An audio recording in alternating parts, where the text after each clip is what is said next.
నమస్తే welcome to our channel నేను మీ Priyanka Tirumala Tirupati Parakamani case విచారణ పురోగతి ఏ స్థాయి వరకు ఉంది అలానే విచారణ వేగవంతం అవుతుంది అని చెప్పేసి ఒక పక్క మనకి వార్తలు వస్తున్నాయి మరి ఈ టైంలో పోలీసులు కూడా అంటే విచారణ అధికారులు కూడా అసలు ఎవరి అండతో ఇదంతా చేశారు ఆ మెయిన్ హెడ్ ఎవరు అనే విషయం తెలుసుకునే పనిలో వారు నిమగ్నమైనట్టు కూడా మనకి ప్రస్తుతం సమాచారం వస్తుంది ఈ నేపథ్యంలో అసలు ఈ కేసు గురించి తెలుసుకునే ప్రయత్నం చేద్దాము మనతో మాట్లాడడానికి సీనియర్ జర్నలిస్ట్ శేషరావు గారు ఉన్నారు ఆయన అడిగి తెలుసుకుందాం నమస్కారం సార్ సరే పరకామణి కేసు విచారణ ఎంతవరకు వచ్చింది ఎలా సాగుతుంది డిసెంబర్ 2 లోపల ఈ కేసు విచారణ పూర్తి కావాలి హైకోర్టు ఆదేశం మేరకు ఓకే అందుకే సిఐడి డీజీ ఆయన ఆధ్వర్యంలో 20 మందితో కూడినటువంటి ప్రత్యేకమైనటువంటి 20 బృందాలు ఏర్పడ్డాయి ఈ 20 బృందాలు రకరకాలుగా విచారణ చేస్తున్నాయి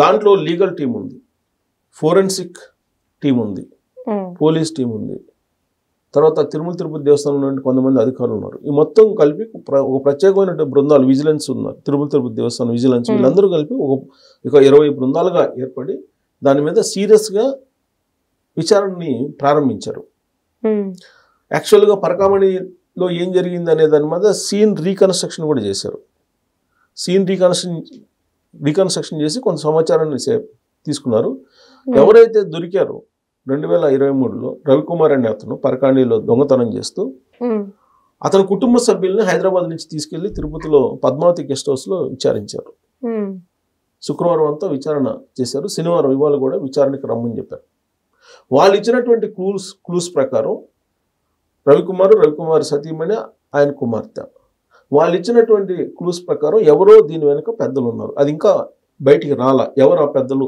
అనేది అయితే ఇక్కడ కొంతమంది తిరుమల తిరుపతి దేవస్థానంలో ఉండేటువంటి వాళ్ళు ఉద్యోగులు కూడా ఉన్నత స్థానంలో ఉండేటువంటి వాళ్ళు కూడా సహకరించారు అనేది అనుమానం అందుకే ఇప్పుడు ఎవరి పేర్లు అయితే వాళ్ళు చెప్తున్నారో విచారణలో వాళ్ళని కూడా తిరుమల తిరుపతి దేవస్థానంలో ఉండే ఉద్యోగులను కూడా విచారించడానికి ఇప్పుడు రవిశంకర్ అయ్యర్ ఆధ్వర్యంలో ఉన్నటువంటి ప్రత్యేక బృందాలు సిద్ధమయ్యాయి ఇప్పుడు వాళ్ళ భార్య పేరు ఏంటి ఆ రవికుమార్ భార్య వాళ్ళ పేర్లు ఏంటంటే రవికుమార్ వాళ్ళ భార్య పేరు రమ్య కుమార్తె ప్రనూష వీళ్ళ ముగ్గురిని తీసుకొని విచారిస్తున్నారు ప్రత్యేక బృందాలు సో వాళ్ళు ఏం చెప్పారండి విచారణలో చెప్పింది లీక్ అయింది వాళ్ళ పేపర్లో వచ్చింది ఆస్తులు మొత్తం రాయించేసుకున్నారు అని చెప్పి విచారణలో చెప్పారట ఎవరు రవికుమార్ వాళ్ళ ఫ్యామిలీ ఆయన భార్య రమ్య ప్రత్యూష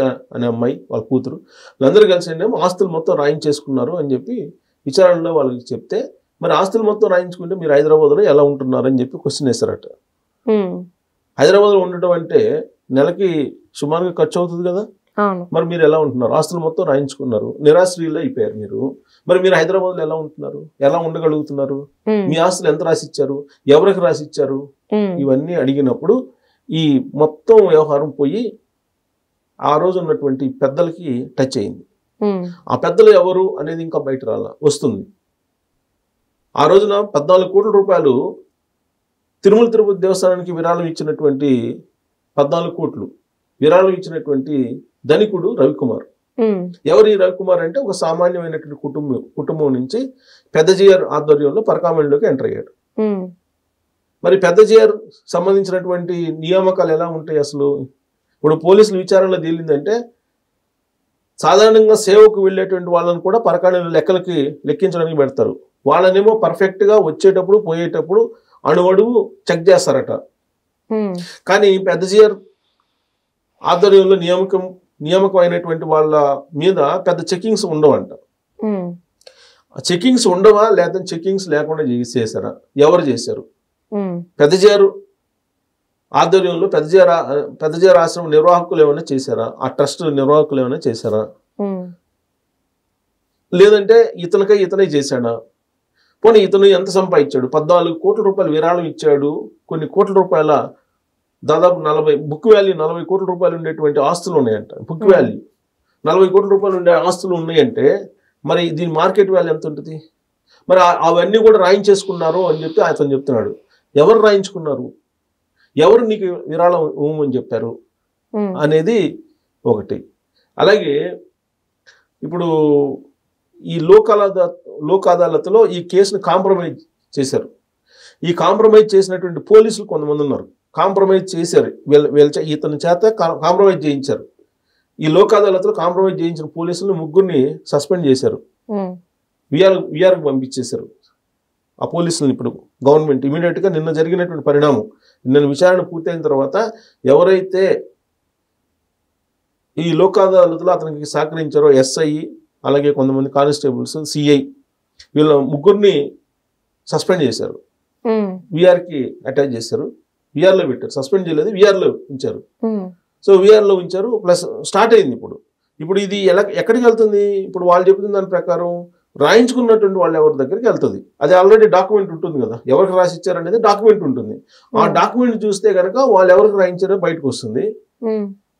ఎవరు రాయించమన్నారు అంటే ఎస్ఐ, సిఐ పేరు, పోలీసుల పేరు చెప్తున్నారు. మరి సిఐకి ఎస్ఐకి ఎవరు చెప్పారు అనేది రావాలిగా ఇప్పుడు మళ్ళా నెక్స్ట్. సో కాబట్టి ఈ విచారణ చాలా డెప్త్గా జరుగుతుంది. డెప్త్గా జరుగుతున్నటువంటి క్రమంలో ఒక 2 పెద్దల యొక్క ప్రమేయం ఉంది. ఆ రోజు తిరుమల తిరుపతి దేవస్థానానికి సంబంధించి కీలకమైనటువంటి పొజిషన్లో ఉన్నటువంటి 2 వ్యక్తుల యొక్క ప్రమేయం ఉన్నట్టు వస్తుంది.